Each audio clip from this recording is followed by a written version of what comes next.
Assalamualaikum warahmatullahi wabarakatuh. Perkenalkan, nama saya Tia Zulfi Hafizah, absen 34. Nama saya Fitriananto, absen 26. Nama saya Zulfi Mazida, absen 36. Nama saya Vera Mirananda, absen 35. Nama saya Sarina Zarina Syanti, absen 29. Saya Siti Yuniasi, absen 31. Kami dari kelompok 2 akan mempresentasikan bab 12 tentang mencari keberkahan rezeki melalui ekonomi Islam. Ekonomi Islam. Yang pertama, dasar-dasar perekonomian dalam Islam.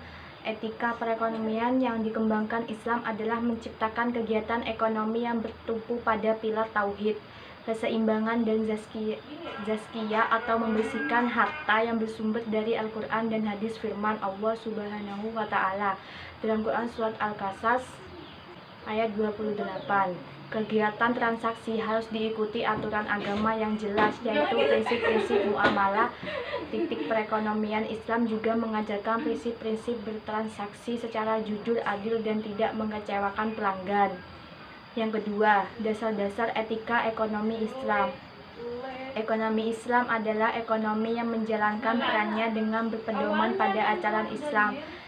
Adapun tujuannya adalah memberikan keseimbangan bagi kehidupan masyarakat. Esensi proses ekonomi Islam adalah pemenuhan kebutuhan manusia yang berlandaskan nilai-nilai Islam guna mencapai tujuan agama. Ekonomi Islam menjadi rahmatan lil alamin atau tidak pada sosial, budaya, dan politik juga. Berikut beberapa dalil nakli yang menjadi dasar perekonomian Islam. Alam ini tidak milik Allah Subhanahu wa Ta'ala. Manusia diberi pinjaman harta di muka bumi ini. Manusia diberi wewenang mengelola alam semaksimal mungkin untuk kehidupannya. Status harta yang dimiliki manusia, yaitu harta adalah perhiasan dunia yang memungkinkan manusia bisa menikmatinya dengan baik selagi tidak berlebih-lebihan. 2. Harta menjadi ujian keimanan yang sering menyebabkan keangkuhan. 3. Menjadikan harta sebagai bekal ibadah.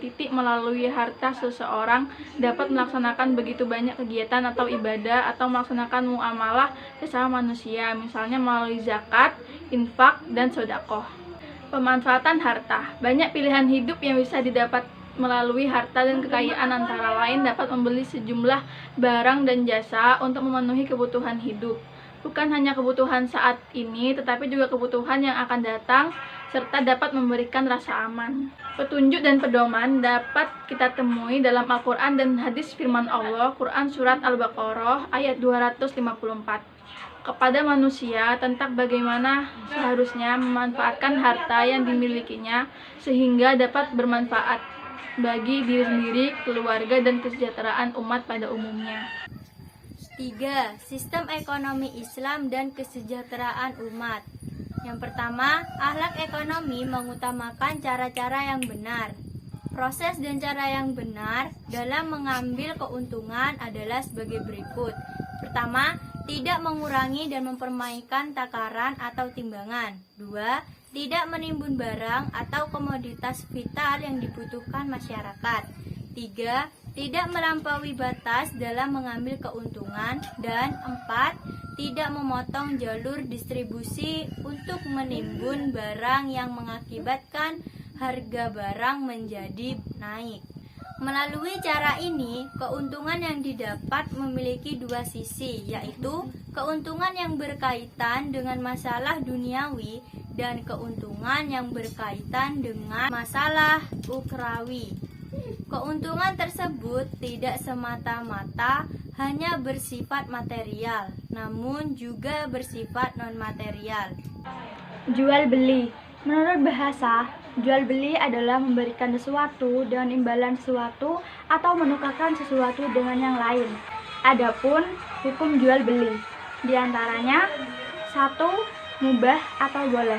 Yang kedua, wajib, haram, dan sunnah. Hal-hal yang berkaitan dengan jual beli, diantaranya rukun jual beli, bentuk-bentuk jual beli, dan khiyar. Yang pertama, rukun jual beli, yaitu adanya penjual dan pembeli, adanya barang yang diperjualbelikan, adanya alat untuk menukar atau alat transaksi dalam kegiatan jual beli, dan adanya akad. Yang kedua, adapun bentuk-bentuk jual beli, diantaranya Jual beli yang sah tetapi terlarang. Jual beli yang terlarang dan tidak sah dalam artian kurang syarat dan rukunnya. Yang terakhir, jual beli harar atau ijon. Yang ketiga ada khiyar. Khiyar adalah masa memilih untuk melanjutkan transaksi atau membatalkannya. Tujuannya agar tidak terjadi penyesalan dalam transaksi karena belum dipikirkan secara matang transaksi yang akan dilakukan. Adapun macam-macam khiyar, yaitu khiyar majelis, khiyar syarat, dan khiyar aibi atau cacat.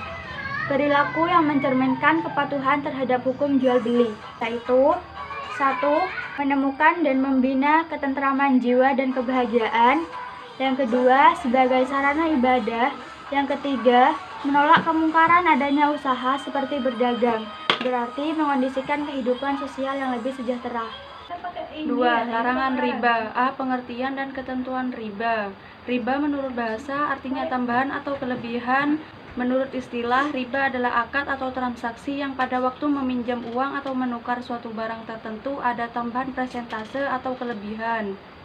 B. Dalil-dalil tentang larangan riba. 1. Quran Surat Ali Imran surat ketiga ayat 130. B. 2. Quran Surat Ar-Rum surat ke-30 ayat 39. C. Macam-macam riba. 1. Riba fadil. 2. Riba kordi. 3. Riba nasi'ah. 4. Riba yad. D. Bahaya riba. 1. Adanya pihak yang dirugikan, yaitu mengakibatkan penderitaan dan kesengsaraan kepada pihak yang berhutang atau meminjam. 2. Dapat memupuk sifat rakus dan bakil, serta tidak peduli terhadap sesama. E. Menunjukkan perilaku menghindari riba. 1. Terbiasa mencari rezeki dengan bekerja keras secara halal. 2. Terbiasa melakukan pembayaran dengan tunai sehingga terhindar dari beban hutang. 3. Lembaga keuangan bank atau syariah. Bank syariah adalah bank umum yang melaksanakan kegiatan usaha berdasarkan prinsip syariah dan kegiatannya adalah memberikan jasa dalam lalu lintas pembayaran. B. Konsep pengelolaan bank syariah. 1. Memperoleh, mengelola, dan memanfaatkannya harus sesuai dengan ajaran Islam. 2. Bank syariah mendorong nasabah untuk mengupayakan pengelolaan harta nasabah atau simpanan sesuai dengan ajaran Islam. C. Kegiatan perbankan syariah. Suku banyak kegiatan perbankan syariah, namun di sini hanya akan diuraikan 3 macam saja, yaitu 1. Produk perhimpunan dana. 2. Produk penyaluran dana.